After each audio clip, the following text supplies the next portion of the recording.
এই মেয়ে দাবি করতেছে, শোনেন, এই মেয়ে দাবি করতেছে বিয়ের আগে থেকে আপনার সাথে সম্পর্ক, তাই না? এরপরও আপনি গতকালও তার সাথে একসাথে ছিলেন এবং কি আরো বিভিন্ন, আপনি তাকে নেশা করাইছেন। আপনি এটা অ্যান্সারটা দেন। আপনি ওর মতো একটা মেয়েরে আপনার বাসায় কেন রাখবেন? এটার কারণ কি? কালকে হ্যাঁ হ্যাঁ কালকে ওর হাজব্যান্ডের সাথে ঝগড়া হয়েছে নাকি আমি জানি না। আমার বলছে যে ওর গেলে, ওর মাও বলছে যে আজকে রাত্রে ওর মেরে ফেলবে, বাসাতে গেলে আপনি সকালে পাঠিয়ে দিন। যেই জন্য আমি, কিন্তু ওর সাথে ডিভোর্স হয়েছে ওই ছেলের সাথে, আমি জানি। ও আয়সা যখন চার্জ করছে আমি বলছি যে তুমি যদি ডিভোর্স হয় তাহলে তুমি ওর মারে দিয়ে বলো তোমরা আবার পুনরায় 30 দিন না 90 দিন পর্যন্ত সুযোগ আছে তোমাদের আবার সংসার করার।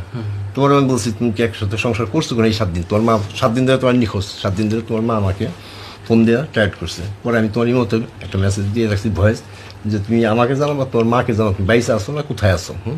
তারপর তুমি কালকে হঠাৎ করে আসছো। আসার পর ও আসছে রাত 12:30টার সময়। আসার পর তোমার কী হয়েছে আমি ওরে বললাম যে তুমি যদি ডিভোর্স দিয়ে থাকো তুমি তো এখন নিতে পারো না, তাহলে মাকে বলো আমি দিয়ে দিই তোমাকে। তারপরে রেখে দিয়েছে।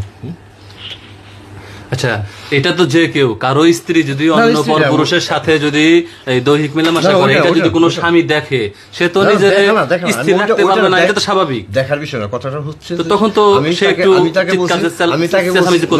তাকে বলছি আপনি ডিভোর্স দিচ্ছেন কিনা, তুমি ডিভোর্স দিছো কিনা। ঠিক আছে, আমার প্রশ্নটা ছিল এটা, ডিভোর্স দিলে তুমি এখান থেকে নিতে পারবা নাকি আমার কাছ থেকে? আপনি রাখবেন না, ডিভোর্স দিলে পরিবার রাখবে, ওর পরিবার আমার নাতি হয়, ওর মাকে আমি উকিল দিছি। কিসের নাতি? ওর মাকে আমি বিয়েতে উকিল দিছি। ওর পরিবার বুঝবে সেটা, আপনি কেন আপনার কাছ থেকে নেবে? ওর মারে আমি বিয়েতে উকিল দিছি। নাতি মনে করে এই বয়সে এরকম একটা মেয়ে নিয়ে থাকা আপনার শোভা পায় ভাই? আর এই নিজেও এই অধপতনে গেছেন, আর একটা মেয়ের অধপতনে নিচ্ছেন, আর আপনার কাছে এই রমস্ত্র মস্ত্র এগুলো কেন? কোনটা অস্ত্র? এই যে এগুলো কি? আপনার বালিশের নিচ থেকে পাওয়া গেছে এটা। আরে মাদক ভাই আসলে কি বলেন তো ভাই, এইগুলো কি দেখলেন আপনারা, কি পাইলেন এখানে? বলতে কি, আমার এখানে আমার ফ্রেন্ডের বাসা, এই এক ছোট ভাইয়ের নাকি ওয়াইফ এখানে ওনার সাথে রাত্রে ছিল, রাত্রে অনেক হাউকা হয়েছে, এখানে মারামারি হয়েছে নাকি। এই সোর্সে আমরা 2-1 এলাকার আসছি, এসে দেখি যে এই জায়গায় এরকম মাদক, অস্ত্র প্লাস উনি অ্যাডেড, আর মেয়েরকে নাকি সারা রাত রাখছে, মেয়েও শিকার গেছে। পরে আমরা এসে জিজ্ঞেস করলাম যে এগুলো কি, আপনার বাসায় এইরকম কেন?